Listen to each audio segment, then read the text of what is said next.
I'm not even going to hide it. I'm not even going to wait. Let me get a Fly Eagles Fly as the Eagles knock off the Falcons in the link 15-10.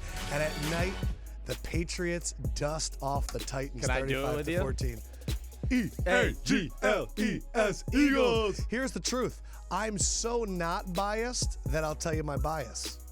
Right? That's some meta stuff. I'm so not biased, I'll tell you my bias. What we're going to do is we're going to break down the games from Saturday night. Eagles, Falcons, Titans, and Patriots. A little bit of coaching news. Right before the games, we're going to give our final predictions for the games, even though we completely broke them down on Thursday's show. And then we're going to do a second half after the games, and all of this will come out as one big podcast for Monday when you're at home. If you're off for Martin Luther King Day, this will be perfect.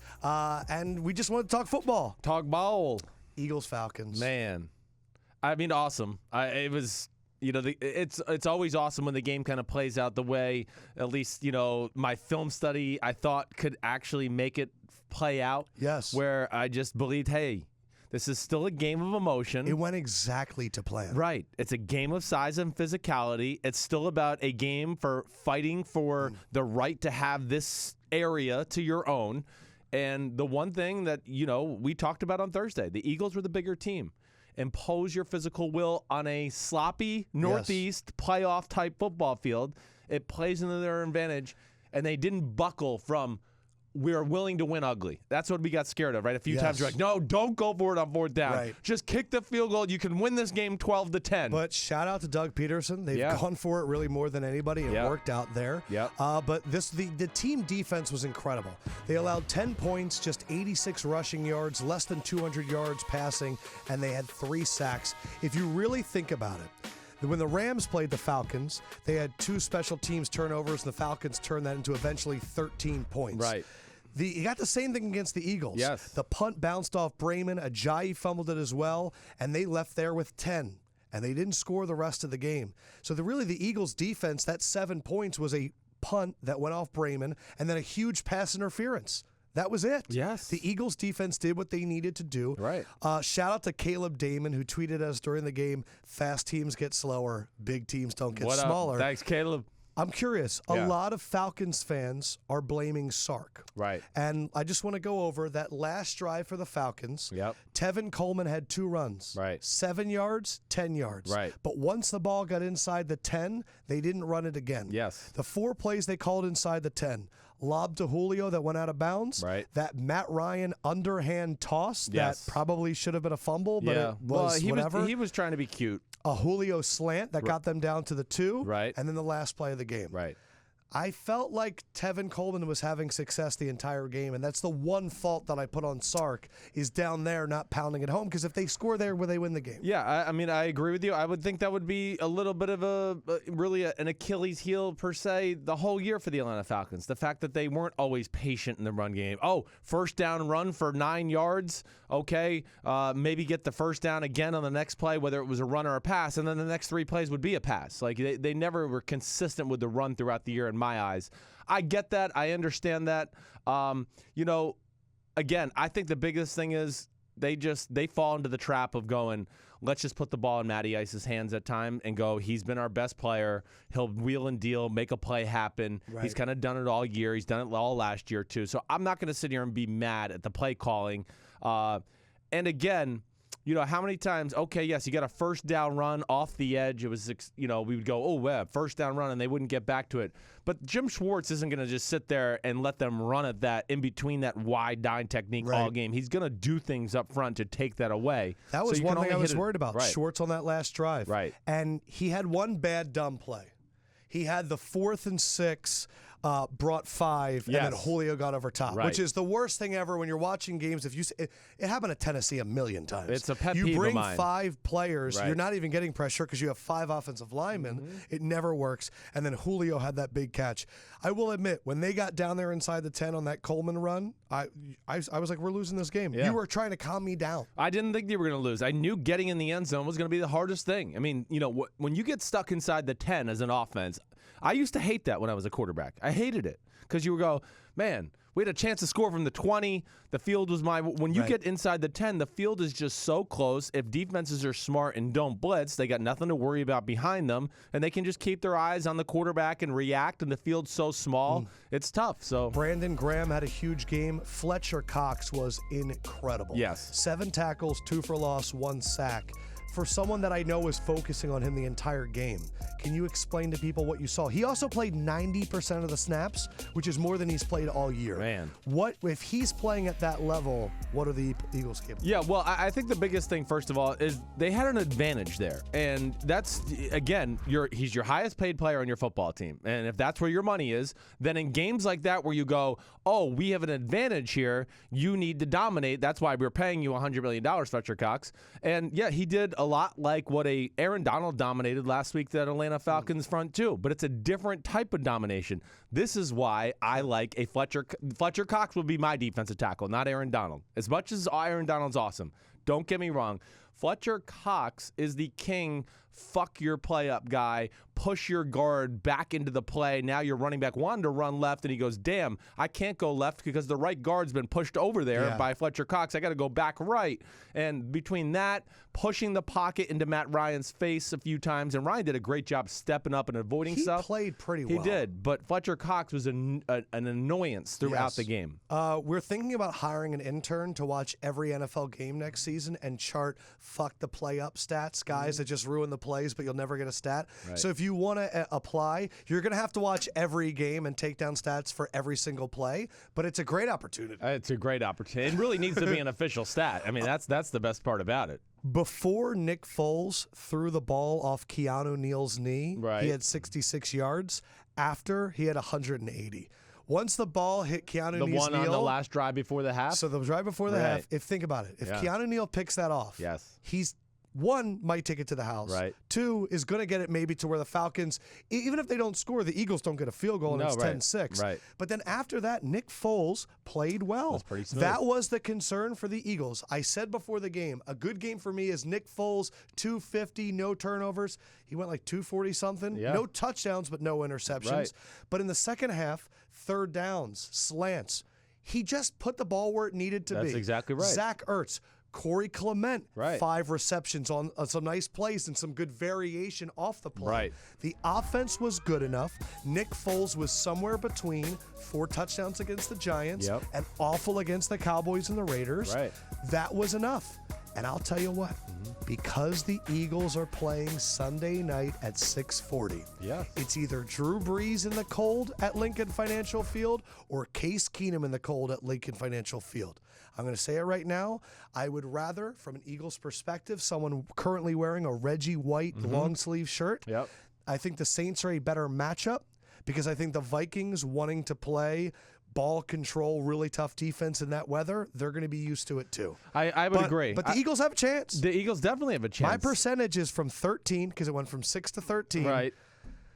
I'm at a Ronnie Lott. You're at a 42? I'm at a 42. It should be higher than that. I said this when Carson Wentz went down. If the Eagles beat some combination of Vikings, Falcons, Panthers, Saints, and somehow get to the Super Bowl, I'm considering that a success. Right. That's a Super Bowl to me. And then when they get there, of course, it's going to change. I would agree with you, though. The Saints thing, I think, is probably the better matchup. It's close. It really is. The reason I would be more scared of Minnesota is I think Minnesota would go, oh, you want to play a 12-9 football game? Fine. Yes. We can win a 12-9 game, too. We feel good about that. So where the Saints, I don't think, are quite that. The Saints are going to be more, of course, a dangerous offense, I think, for you guys to deal with. But I do think you guys could have some success moving the ball on them as well. And we're going to break that down after the game. We'll break that out. Other thing we just got to talk about, first of all. I mean, first of all, we got to give Jim Schwartz credit. They didn't jump on any slant goes. They didn't let up any big plays really the whole night. So everybody jump off his back. 10 points and 7 points were off of the punt and the penalty. And then the other one was an 11-play, 59-yard field goal drive when Philadelphia drove down the field and Ajayi fumbled at the 26-yard line going into score. And don't forget, they scored because Matt Ryan did a spin. And it was an amazing play. Right. So between that, Jim Schwartz doing that, and then the next thing, which we saw a little bit, but we still want to see more.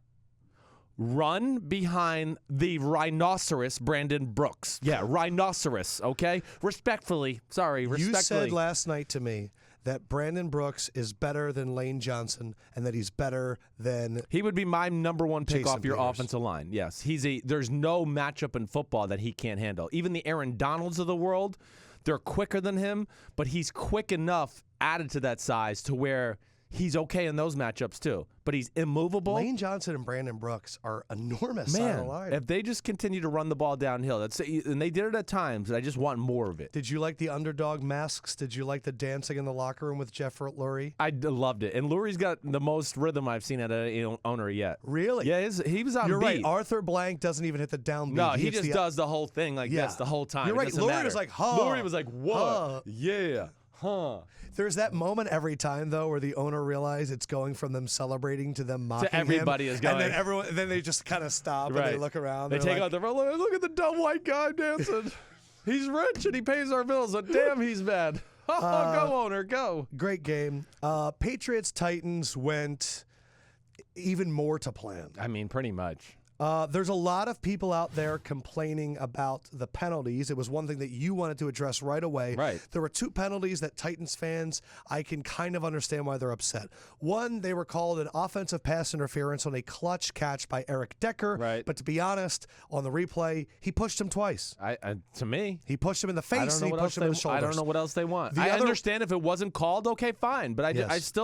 I thought if you're going, I mean, if you put a gun to my head and said, what would you call there? I would go, it's probably pass interference. The other one was Titans go down and score a touchdown. Patriots roar back and make it 7-7. Right. Patriots get the ball back again, and they get stopped. And on the punt, Yes.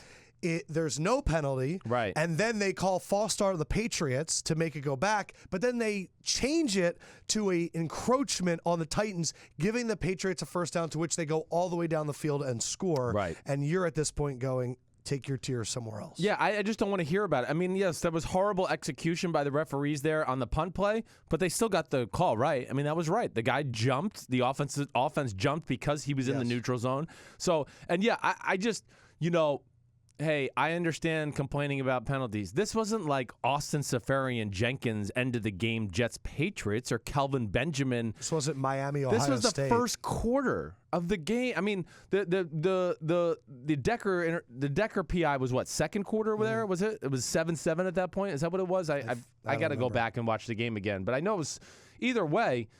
I mean, there was way too much football to be played. And, Tennessee, did you not get the memo you could show up after that for the rest of the game? I mean, because you didn't. So see ya. Patriots defense had 8 sacks. Yeah. Part of that is because Jack Conklin went out with an injury. Part of it's because Matt Patricia and Belichick dialed up some wild stuff. And mainly because they can just go, screw you, not very good Tennessee wide receivers, and we're going to put our 3 studs on them, and then we're going to play games with all our guys up front. We have always said that the Patriots' ability to take away receivers is special. Whether they do a double team on the number 1 and then put their best corner on somebody else, they always have some scheme. Right.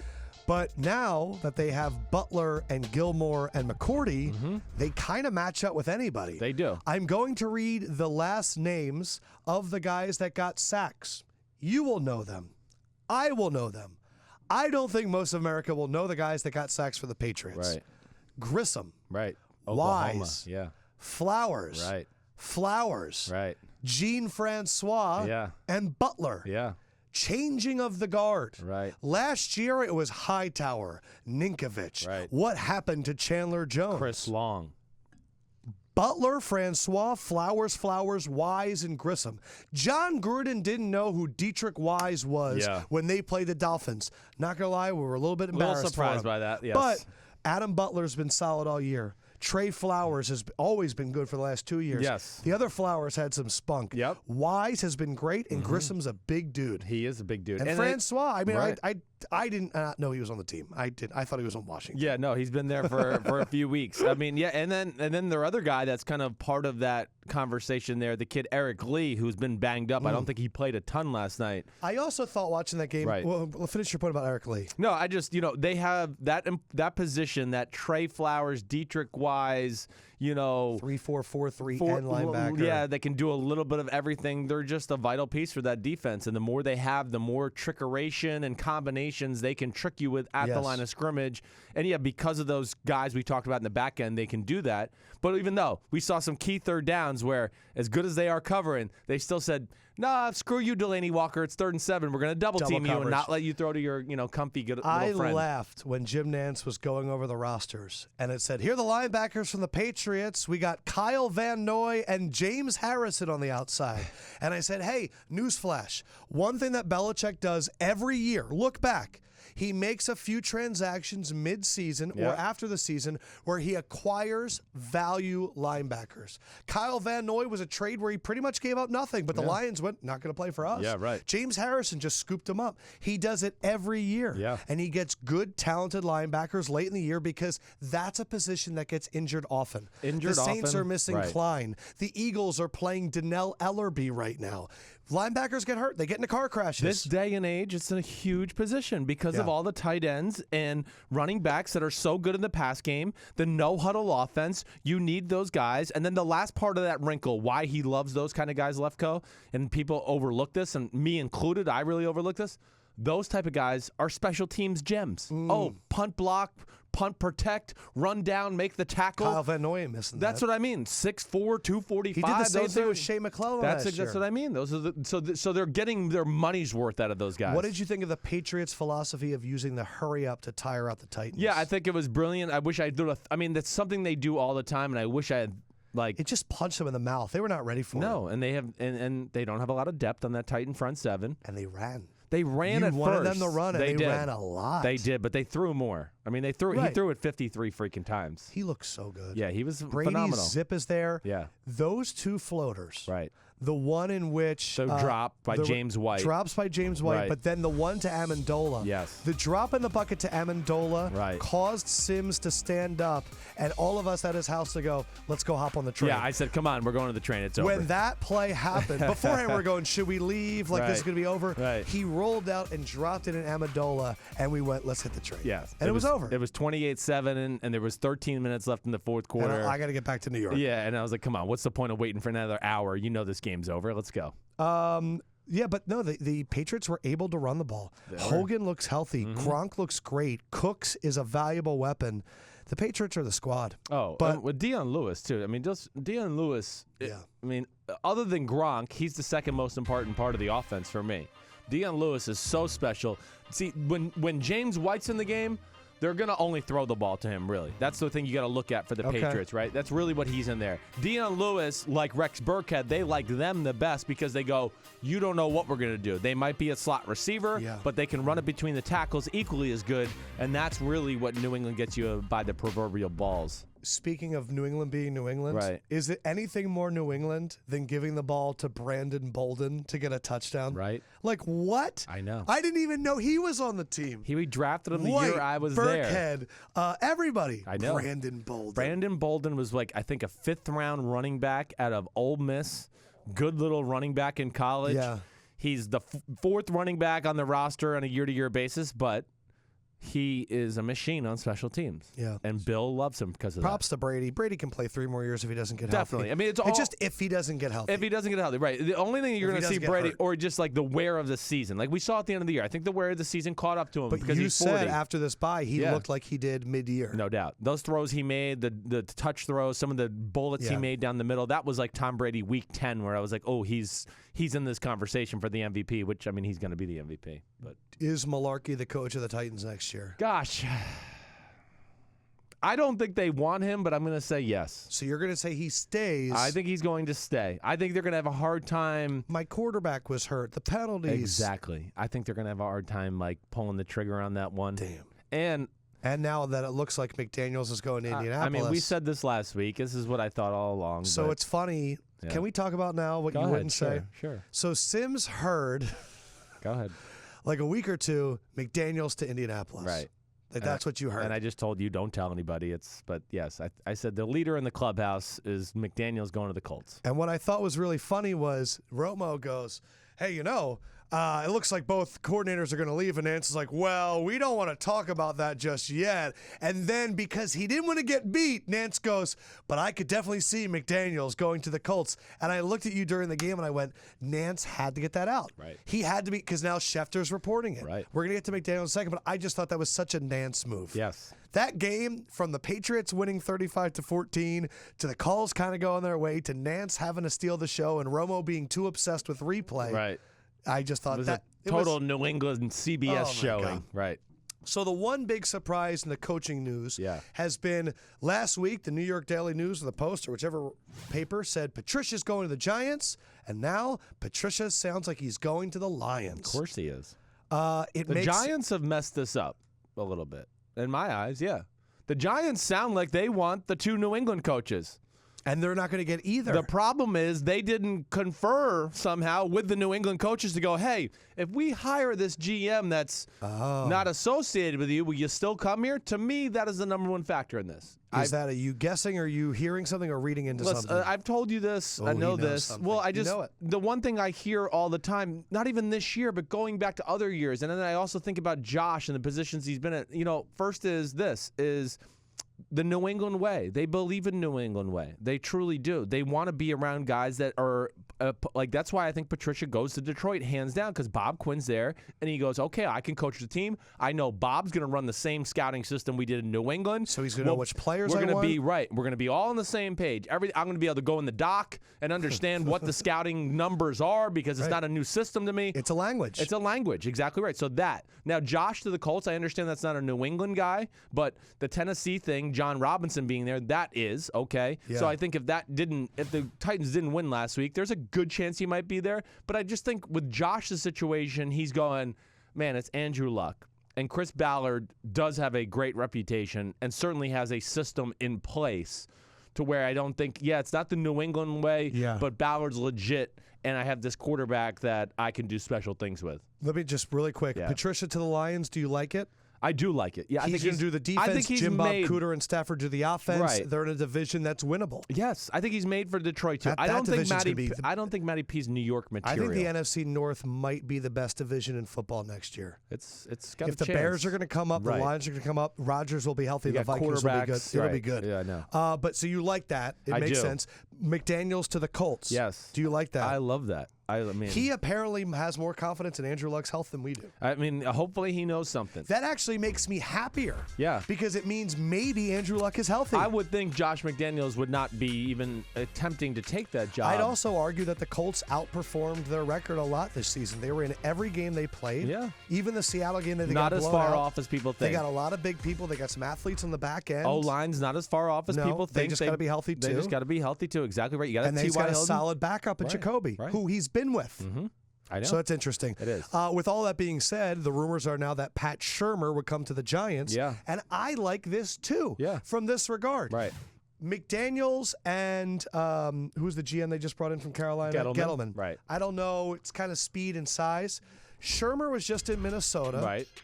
And I kind of think Carolina and Minnesota were built similarly. They're not far off. I can kind of understand a Gettleman Shurmur of a big power with like option plays off of that. Right. The question there is going to be, who's the quarterback for the Giants? Sure. But do you like Shurmur in New York? I do I can deal with Shurmur in New York. I'm a fan of Shurmur. I mean, I think he's got a great little base of a lot of different coaching systems. He's been around. He's a no-nonsense guy. Like I told you, the offense has grown since his days in Cleveland. He's added more things to it. Yeah. And, yes, his offense also, it converts to Northeast type football too. Absolutely. He was in Philadelphia. Right. So he gets all that. And I'm all for it. I mean, this is a guy that's he's been around Philadelphia with Chip Kelly. Yeah. He's been around Nick Saban in Michigan State. He's been around some West Coast guys. So it's a pretty good coaching lineage that he's been around. I am also ready to I'm hot. It's hot in here. Freaking A. It's my swag. The other thing that I know is I know which quarterback I want the Giants to have. Who's that? I want the law firm of Shurmur and Rosen to be New York. I thought about it. I was explaining this to Canvasser. To have a 23-year-old Rosen right. as the quarterback of the New York Giants Do you know how many Rosens are in New York? A lot of them. There's more Rosenbergs. Josh Rosen would have to move to Murray Hill, and he'd be at Katz's Deli at 1 o'clock on a Saturday night. Josh Rosen, I mean, I know a million Josh Rosens. They all live on 23rd and 3rd. A Jewish quarterback in New York City that's a star. I mean, this place will go on fire. You're right. Shurmur and Rosen. This will be a big deal. Get your locks at Shurmur and Rosen. I just think it's funny. It would be. The other thing that I think caught my attention, by the way, I hope that Belichick is down in Brian Flores going, Patricia is leaving. You'll be my defensive coordinator. Oh. I know that teams are looking at you for the head coaching job, but be my DC. I think that's what will happen. Don't you worry. Do you think Belichick would say that to him? Well, yeah. I mean, I don't think anybody everybody realizes how good of a coach Brian Flores is. B Flo, as we call him. Do you think he's ready for a head coach, or would it be smarter? No, to do I that? think it's. I don't. And listen, could he pull it off? Maybe. Certainly, he's got all the right attributes to pull it off. But yes. No, I always favor. No, go run a unit first. You've been running just a part of a unit, and now you think you're going to run a team? I just think that's a very hard transition to make, and really not a lot of people have done it successfully throughout their careers. So to me, it's, yes, be in charge of a whole side of a ball, and that'll help you in the future to be in charge of both sides of the ball. And I think he is going to be a star in the making at some point. A lot of people accuse you of nepotism. Right. We only listen to Chris Sims because of Phil Sims, which always makes me laugh because you've now far exceeded that. Right. But in the beginning, it's something you had to deal with. Sure. But even this nepotism with Norv Turner caught you off guard. Norv Turner hired as the offensive coordinator of the Carolina Panthers. Yeah. His son Scott is the quarterback's coach, just got hired. His nephew Cameron is already the assistant quarterback's coach, and his brother Ron is an offensive consultant. They have 4 Turners on the staff. Yep. How does that make you feel? I just think it's ridiculous. It's what's wrong. Everything that's wrong with the NFL right now. It has become coaching in the NFL has become a position of elect. That's really what it is. It's no longer about what you know, how talented of a coach you are, how creative. Shit, the better you are at those things, the more people try to hate at you and don't even let you get in the business. Kyle. I mean, exactly, right. I mean, so if you're not just a total ass kisser choir boy, but yes, I mean, you want to know why there's the lack of African-American coaches? It's instances like this. Again, it's just recycled bull crap. And the first thing that I would be led to believe in a lot of ways, and this is not disrespect for Norv, but Norv's at a time in his career, I honestly think he's taking this job to help out his family. That's why he's doing it. His son was out of football. He's trying to give him a job, give him a future. So this was his way to do it. He was with him in Minnesota, too. Yes. Wide receivers coach, right? Yes. So to me, I think he was the quarterback's coach there, actually. Yeah, I think you're right. Yeah. So, what do you think it's just not a good look. I feel like we might be a little higher on Schottenheimer to Seattle than most people. I'm still not excited about it. No. But yeah, it's not the worst. Schottenheimer has got every play Darrell Bevell did, so don't forget about that. And I would say he also has a better run game to add into that. So, I'm Which not they in haven't love had with there it. in 5 years. Exactly. Or since Marshawn Lynch left. So what we're going to do is we're going to recap our quick predictions for Jacksonville, Pitt, New Orleans, Minnesota. Those games are about to start. And then if you're listening to the podcast, we're going to come on and just tell you if we were right or not because we're going to record right after the game. Yep. So Jax, Pitt, your favorite game of the weekend, the one you're most excited for. Yep. What is your official prediction? My official prediction is Pittsburgh 20-10. I cannot wait. Murder, death, kill on the field Sunday at 1 o'clock in Pittsburgh. I just can't wait for the physicality. This game has more alpha, crazy, psycho males on the field, and I mean that respectfully, okay? Bleacher Report, quality control, that these guys are going to go totally crazy. Jacksonville knows the only way they can win this game is to just out-hit and make physically freakish type plays, and they're going to try to go all out to do that and make that happen. I believe Pittsburgh wins big. I believe that this is close. Like how big? Like I said 20-10. You think more than that? Yeah, I see. Like 27-10, 27-7? What are you talking about here? First thing that came to my mind was 27-3. What was that? Was that 27-3? I think that this is a 10-3 game at halftime, right? And then 27-3. I think it gets away from them. Yeah. Okay. Minnesota, New Orleans. Yeah. It's in Minnesota. Right. They got a bye. You went the Saints to cover the spread, Right. but Minnesota, the spread is, I think, 4.5 or 5. 27-24 Minnesota. I do think that this will be an exciting game. There will be big plays on both sides of the ball. I really expect that. I just think at the end of the day that the Minnesota defense will be able to get a stop or two when need be because they're extremely talented. The one thing to watch out for to me in this game where it can just become a little dangerous for Minnesota, this is the only way I really see them losing, is if their defense has to be on the field for a long time. They are not a deep unit, especially up front. And that would worry me a little bit because this big plotting O-line of the Saints, if they just are, okay, the first half is gone and we had the ball for 22 minutes, then I would go, ooh, this is not good for Minnesota because in the second half, I don't know if their guys will be able to stay in there, but I expect Minnesota to win 27-24. I am going 24-17 Minnesota. Okay. The Vikings defense reigns supreme. Few big plays from the Saints, but I think the Vikings win big. I hope the games go the way we think. And we're really excited. Everyone on Facebook Live, enjoy the games. And for the podcast, we're going to be right back to see if we're right We'll be back. or if we're wrong. Enjoy the games, guys.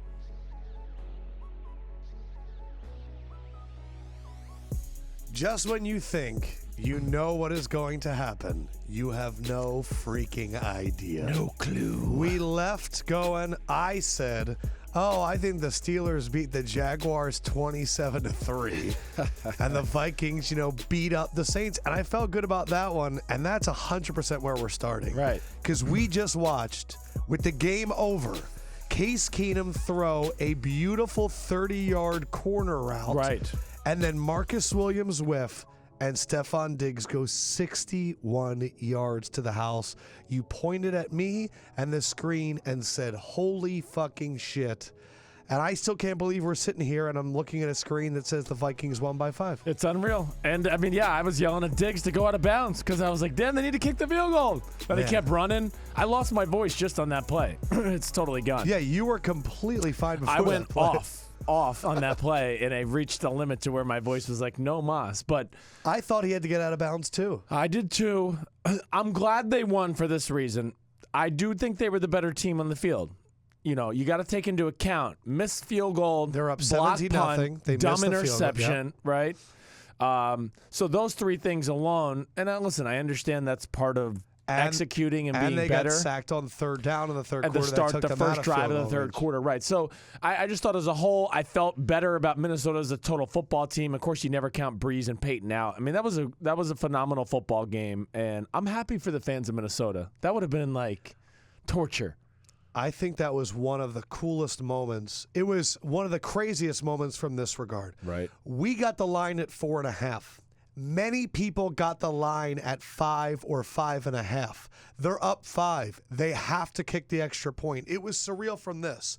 There's so much money on the game. Yep. The Saints have to come back onto the field after the Vikings have run on the field and are celebrating. And then Case Keenum starts a skull chant in which he's in the middle of the field.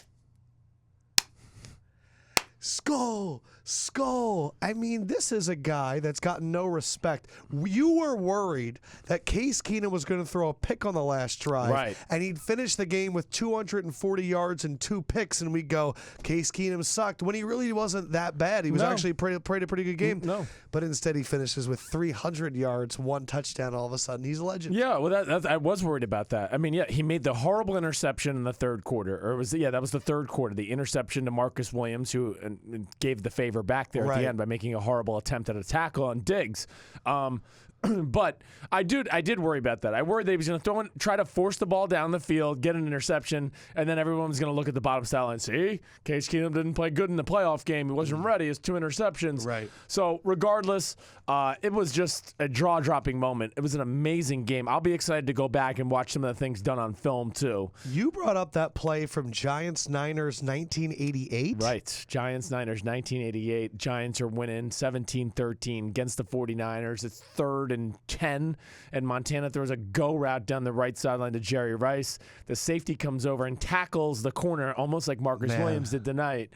And With Jerry 40 Rice seconds left. And Jerry Rice ran for a touchdown. Right. So that was the first thing you thought of. And that is on YouTube, so check it out. Yeah. It was a crazy game. I mean, Willie Snead. The fact that the Saints on 3rd and 1 had a play in which Willie Snead was going to throw to Alvin Kamara and he was wide open. Right after I looked at you and said, I don't know, Sean Payton's in that spot where he wants to make the world burn. Yes. I mean, that Payton's challenging of the 2 plays. And having one timeout Now left. it didn't come back to bite them in the butt, certainly. And I think you could sit here, too, if you're a Saints fan and go, man, hey, Everson Griffin getting his hand on the ball when they're down in the red zone and the ball gets tipped in the air. Anthony Barr gets the interception. That was a huge swing of momentum as well because the Saints were in a position there to start making the game somewhat close. Breeze, you were willing to say early on that Breeze was having another bad game, but he came out in the second half. It was a lot of short fields, but he was putting the ball wherever he wanted. He really was. Yeah, I mean, early on too, he was putting the ball where he wanted. I just didn't know if he was going to ever be able to make any of the big plays happen. That was the big thing for me more than anything. Sean Payton, this will take a while to get over. Yeah, it's a brutal loss. I mean, when you're sitting on the sidelines going, okay, we've done it. Yeah. We're up by 1. The game's over. It's going to take a miracle for them to win this. Yes, and then you're sitting there, you're thinking like, okay, I mean, hopefully it won't happen on the sidelines. Come on, let's just get out of this. And you don't really expect it to happen. It's there creeping in your mind. But that's devastating. They will. They're going to have a heavy heart for the next week or two, for sure. When the play started, you said, why is Manti Te'o playing middle linebacker? I just didn't understand why they had anybody in the middle of the field. I would have had people deep and probably another extra guy on each sideline because invite them to throw the ball in the middle of the field. Go here you go. Here's 30 yards over the middle, and you'll never get a playoff. It doesn't matter. So why put anybody there? I didn't understand that. It was a cool nugget you said, too, in the beginning of the drive, or in the middle of the drive. They had 18 seconds left. Yes. And you said Belichick has always said that 18 seconds is enough time to have like a 20 or 30-yard gain in the middle of the field and get up there and spike it. Yeah, 18 seconds. If you got no timeouts, that was pretty much the limit to where if you execute correctly, you could throw the ball down the middle of the field still, and if everybody gets on their horse as soon as the ball's completed, you should be able to spike the ball with 1 or 2 seconds left on the clock. And then at 14 seconds left, you said, well, they're screwed. They're screwed. Apparently not. And then 2 plays later, touchdown. Man, they came out like a ball of fire, too, up 17-0, and we were ready to do the podcast right then. Yeah, well, I missed the field goal before the half. I mean, really could have put themselves in a really, position of strength. I'll say this. I do worry about the Vikings, not only against you guys, but I'm thinking big picture football fan, right? I worry about the Vikings from the standpoint of you guys, the Philadelphia Eagles, when I say you guys. I think they can hang in there. Of course, they can win the football game. They are favored by 3. And I get that. I think that's just. What I worry about, though, with a team like the Vikings, they are so thin up front. They're talented up front, and you mean their D-line. Yes, like if they have to play New England in the Super Bowl, they'll do what they did to Tennessee. They're gonna get in the shotgun, and he's gonna go hurry up, and he's gonna go tempo, and all of a sudden Everson Griffin and them are gonna look up, and they're gonna go, we've played 65 snaps, and it's only halfway through the third quarter. And Shurmur Stevens just got hurt. Right. So that is something really to look at going forward with the Minnesota Vikings. Ultimate news dump. Titans offer Mike Mularkey extension in wake of their playoff run. Okay. As all this is going so there, on. that answers our question from earlier. So there he is. He's there. But the Vikings get the win. I agree that they were the better team. The Saints, though, were fantastic in the second half. Yes. Alvin Kamara, an unbelievable year. Drew Brees, great season. Cam Jordan had another amazing game. Was in the backfield with Case Keenum the whole time. Right.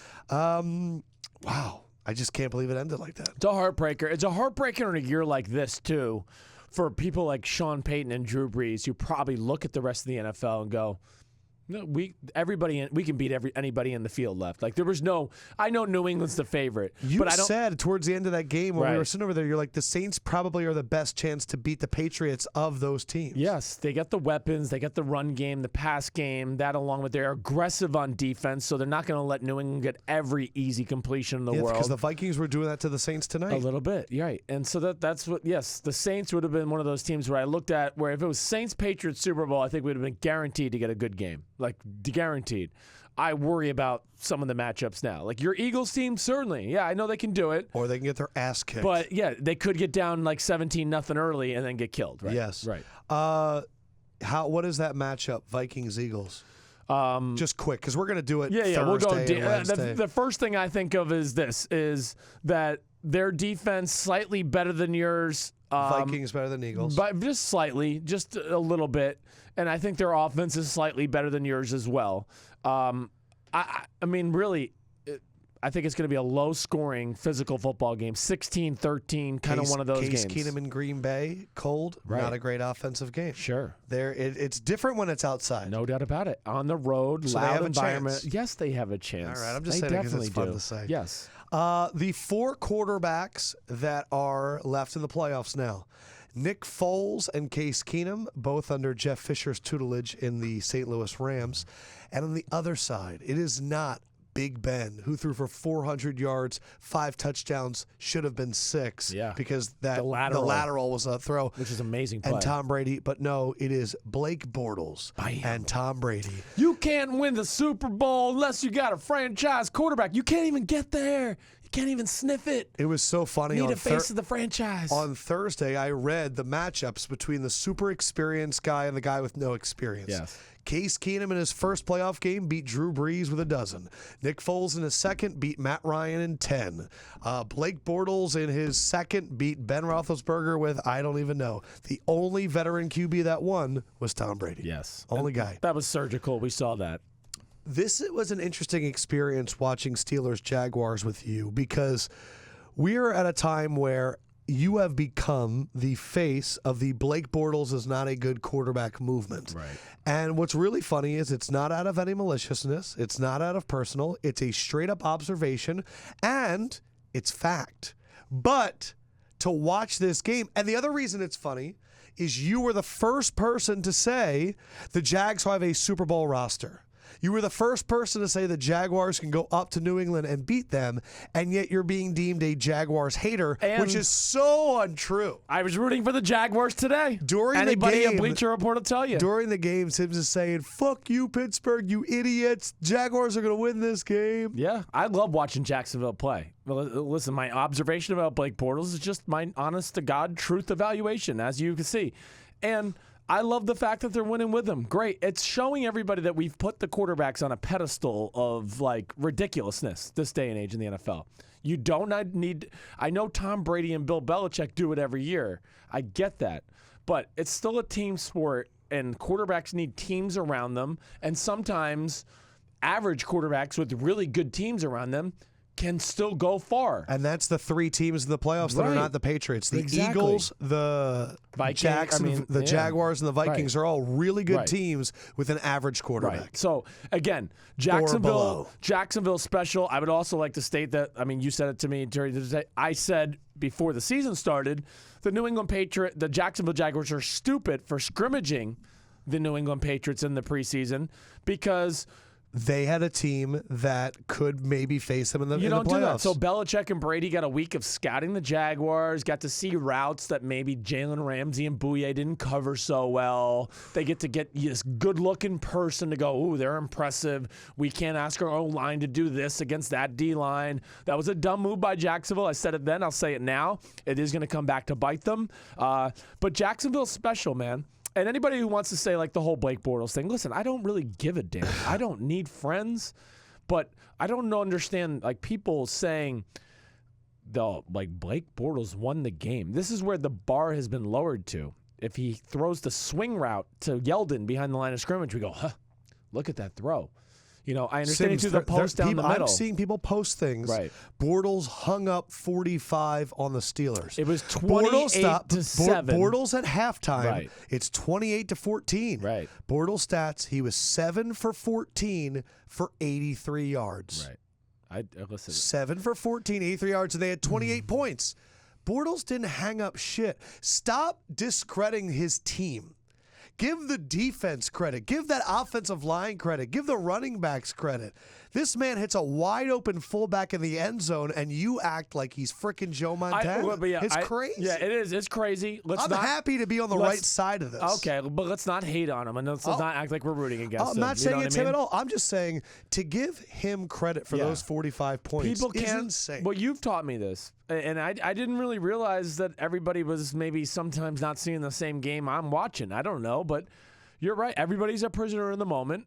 Okay, so everybody just goes from that. And I guess there's just a lot of people out there who don't really see the game. I don't really understand They saw a deep pass to Keelan Cole. Right.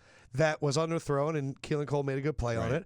And they saw the wide open, and then what? The dump off to Yeldon? I don't know. Whatever. It's all right. But I can't. I'm pumped. I know. Because I get to see this defense against Brady. Man. It's going to be awesome. And it's going to be actually, like, in a lot of ways, it's going to be a tougher test. Yes, because New England's offense and Brady are so surgical. But I'll say this, like I said to you earlier, the fact that it's on the surface in New England plays into the favor of Jacksonville. Because if you thought Jacksonville was fast today, wait till you see them on field turf. You actually think the Patriots would rather play this game in Jacksonville? They should call Jacksonville and go, we'll give you home field. We'll come down there, slow you down a little bit. All your 4-3 and 4-4 guys will be 4-5 and 4-6. Plays to our favor. This game was incredible in a few different ways. One, you're a firm believer that Mike Tomlin has put himself on the hot seat. I do. I'll say that the offensive coordinator, Todd Haley's in trouble too, because those 2 fourth down play calls, the run to the wide, which is toss, insane, right, and then the other one, the throw, which Juju maybe could have had, but been it's a still great catch. Why not run up the middle? Right. And then the overall game plan at all, you made the coaches a loser in this game. I did. I just thought to come out of the game, okay, and all we know is Pittsburgh's one of the best running teams in the game. Le'Veon Bell's amazing. Pittsburgh's got this big offensive line. Jacksonville's weakness is the run defense. The Bills had some success running on them last week. And Pittsburgh comes out and spreads the field to start the game. And Miles Jack's made an interception? Really? You mean one of the fastest linebackers in football covered your, slow tight end and undercut him? So I just didn't understand the approach. And then the onside kick, too. Then the onside kick at the end was totally ridiculous. 2 minutes and change. You have 2 timeouts. Punt the ball down there and get a stop, which they got the stop, and right? It turned into a field goal instead of a punt. That was horrible. That really was. But, yes, I don't understand it. It's like Pittsburgh basically said, we learned from last game. We feel better. We have a little bit better plan of attack, but we're not going to totally change the way we were playing. We still think we can beat you the way we did the first time. And they should have just gone, you know what? We're willing to win the game 12-9. Screw you. We'll run it and just be ugly. And then they lost control. You said this also while the game was going on. Pittsburgh hasn't played a competitive game in like a month because the Texans game was out of hand. They rested their starters for the Browns. They had a bye. It's been 4 weeks, and it looked like it. And you were surprised. You obviously are not on social media. Mike Mitchell came out and said that we could beat the Patriots anywhere. Right. Le'Veon Bell said we're excited to get a rematch of the Patriots the next week, and you were shocked by that. I just can't even believe it. The biggest, baddest mofos on the planet right now are the Jacksonville Jaguars. I just wouldn't say anything to mess with them. They're looking for it. Just like we heard on social media too, right? They were outside Pittsburgh's locker room. They're looking to fight Mike. They want to fight you. They're like, they want you to say that shit. Jalen Ramsey Wait till you hear talking Belichick about Tom and Brady talk about them this week. Are they just going to be? They're the greatest defense I've ever seen. That's the greatest player. They're going to just blow the Jaguars one after another. Incredible. Circle jerk, okay? Jalen Ramsey could be my father. Yes, right. Wow. All right, so apparently BR is calling it the Minnesota Miracle. What do you think? That's a good name. That's amazing. Digging out of a hole? I feel good. That's not bad. That's not bad. I'm just looking at some. We need to give credit to Antonio Brown. Oh. Partially torn calf. Some of the catches he made today. A.J. Bouye did not allow a touchdown in coverage all season. Right. And Antonio Brown put up 2 on him. Right. And one, he caught the bottom of the ball. Right. And it wasn't like he wasn't covered. Like, Bouye was there. That's the thing I'm most amazed by with Antonio by anything.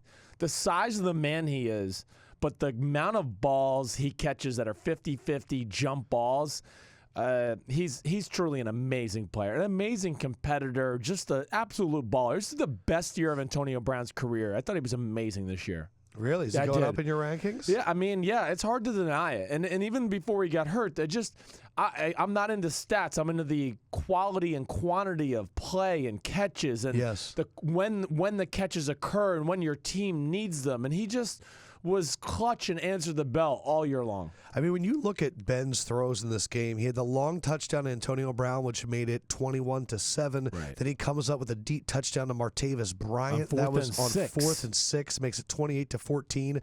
Then the touchdown to Le'Veon on the wheel route, which is just unbelievable, and that made it 28-21. But I think the play that stopped all of our hearts was 4th and 5 again, and there's 9 minutes left, and they're down 35-21, and we're going game over. Do you kick a field goal? What's the point? And you were literally going, I wrote all of this down so I didn't forget. It's on 4th and 5. And you're going, they should punt. This is a mistake. You were going, they should punt. This is a mistake. And then Ben goes up, and as he's climbing the pocket, you yelled, why isn't he going to run for it? Why didn't he run? And then he threw that touchdown to Antonio Brown. Yeah. And I've seen a lot of great games from Big Ben. Yeah. This might be the best game I've ever seen. I don't think I'm glad you're bringing it up because we don't let it get lost in translation. You've always said he's one of the best deep ball throwers, and there were 4 in this game because I think the Le'Veon throw was incredible touch too. All of those 5 touchdowns, the ones you talked about, Antonio Brown, they were perfect. And then the for lateral? him, the lateral. He needs to get some credit for that in the stat book. Right. Because he ran up and then threw it back. Just have the presence of mind to score by any means necessary. Yes. We have always talked about, lately in the last year and a half, about how Ben seems lackadaisical. He doesn't get along with his coaching staff because he needs to be treated like a prima donna. Right. We've taken a lot of shots. Sure. But that was special. It was a special performance. To me, he only made one mistake the whole game. And that was interception of Miles Jack? Not even that, because he threw the ball exactly where he wanted to. Jack just made a really good play. He undercut it. He's more physically gifted than the guy he was covering. The fumble, though. Oh, when he held it way too long. You just got to know this is Jacksonville. And it's Yannick Ngakoue they're coming from behind you just in because you stepped up in the pocket and think you got time. Yeah, so that would be the only play I looked at the whole day where I just go, oh, man, just come on. Sometimes you just got to tuck tail and fall down or whatever it may be and take the sack. He played so well that after the game, Ben said, oh, no, I'm back next year. Good. He should be. But usually he'd play the retirement stuff. You think Tomlin's in trouble now? Well, I think Tomlin has now put himself in the conversation for the hot seat next year if things don't go great. Like if they blow some end-of-the-game management in week 4, and then all of a sudden we look up and it's week 9 of the season and Pittsburgh, is only 4-4. They're 5-3. There's going to be the talk. It's going to start because they've given them a jumping off point in a game where everybody thought you should win, and this is a team that can win the Super Bowl this year. And I think most people would agree that Pittsburgh was the best team in the AFC. I'm not saying we thought they could definitely beat New England. I think everybody thinks they are better than New England, but actually beating New England's a whole different story. Yeah. This was their year. This was their year to win it. It's a good a year as they've had in a while. Because it's an injured Patriots team. It's not quite as good as it's been. Without Dante Hightower and some of those weapons. Right. Yeah. This was the year to me, and they've blown that opportunity now. Jags, Patriots. Yeah. Jaguars, Patriots. Has to go a little bit like we said. We'll break it down later, but it's got to go. What's your initial thoughts? My initial thoughts is that, you know what I think, Jacksonville on that surface is going to be tough. Jacksonville has guys like Miles Jack who can cover Rob Gronkowski when they split him out, or Jalen Ramsey, however they want to go with it. But Miles Jack, the middle linebacker, will cover slot receivers man-to-man sometimes. His physical ability is through the roof.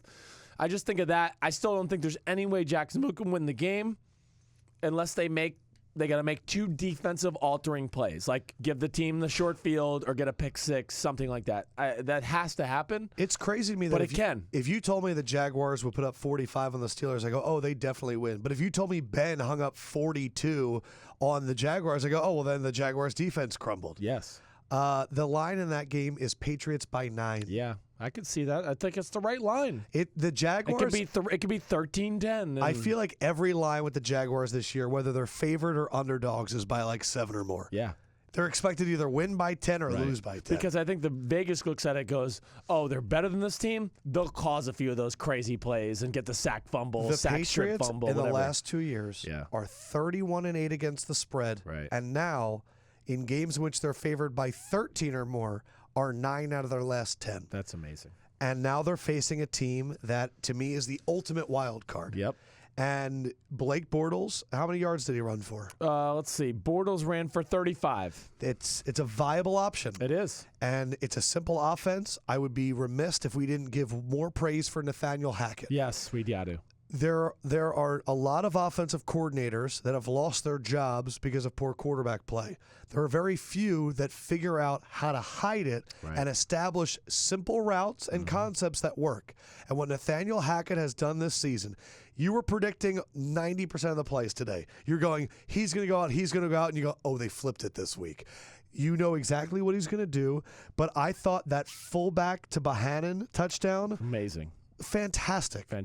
But that's how when you don't have a quarterback, you need to be simple, but your simple calls need to be elaborate. Right. And that was an elaborately simple call. No doubt. Where it's not a lot of combinations, but you've been running this play so much that they were like, oh, I got by the fullback so easily. That's what happens with simple teams though that can make it this far. Right. Because that's why the Seahawks were so good. Coaches break it down, they go, when they get in that formation, they've done that 100 times this year, and they've done play B 100 times when they've been in that formation. Yeah. And then it gets to a big game, and that team goes, we've been in this formation 100 times this year and run play B 100 times. Right. How about this week we do this? This is a fantastic. I'm getting more excited for the Patriots-Jaguars game because the Jaguars really could beat them up at every single position. And what's incredible is the Patriots' defensive strength this year is their ability to cover receivers against a good passing team. Right. The Jaguars do not care. No. The Jaguars go, that's great, but can they tackle? Yeah. And that's going to be a whole nother world. Fournette was amazing. We're going to have to see how his body is. If he holds up. Right. But the O-line was dominant today. Dominant. They pushed Pittsburgh back on every play. And the thing is, so the Patriots could have taken advantage of the Vikings D-line, and they took advantage of the Titans D-line. And they could have definitely taken advantage of the Steelers D-line because there's no depth. Right. The Jaguars have a ton of depth. And we've always said this with the Patriots. When they go hurry up, you need to have guys that play multiple positions. Right. The Jaguars have them at every level. Yes. They have defensive ends that could cover guys. They have Miles Jack, and their safeties can play corners. Their corners can play safety. But the fact that they played in training camp and had a joint practice, I'm going to find the audio. Yeah. But you said this is dumb because they do not have to play the Patriots, and I'm sure the Patriots want to have a joint practice in case they have to face them in the playoffs. And I'm pretty sure I looked at you and said, they're not going to face the Jaguars in the playoffs. Bill looked at all the teams, and he said, I don't know anything about this team, but they got super freaks all over the roster. I haven't seen these people in person yet. Hello, Mr. Coughlin and Doug Marrone. Can I come down there and scrimmage you guys? Is there any notion that it's yet another Coughlin-run team facing Bill Belichick and the Patriots? Well, they do have the staples of it's Coughlin. We're physical, we're tough, we're not going to beat ourselves more times than not. You heard Ian Eagle on the game today. He's say they literally beat it into Blake Bortles' brains. Don't make a mistake. They're one of these rare teams that as long as they don't make a mistake, they can win games just with their pure physical size speed combination. Yeah. It's rare. I guess I have one more announcement. You're going to be on another podcast this week. Yeah. Thursday for Friday's episode. Sims is going into the Lions Den, the Jaguar pit, and he's meeting up with the boys from Pardon My Take. So all of the guys that have hit such a big deal. Well, all of the people that have been tweeting us saying, hey, we should do a crossover episode. That's what you should do. Okay. Go there and go, okay, well, you guys need to come on to our turf soon. Right. Tell Mark Cohn, get the boys, bring them over. But yeah, Sims is going on Pardon My Take, and I've prepared him, and he's going to get ready to talk about Blake Bortles. Okay. He talks for himself, Blake Bortles, but... Man, Michael Jordan. LeBron. Excuse me. Blake Bortles is LeBron. Wow. Vikings, Eagles, Patriots, Jaguars. Yes. Good games? I think so. I mean, to me, what's the most interesting thing of all is the old school theme of this.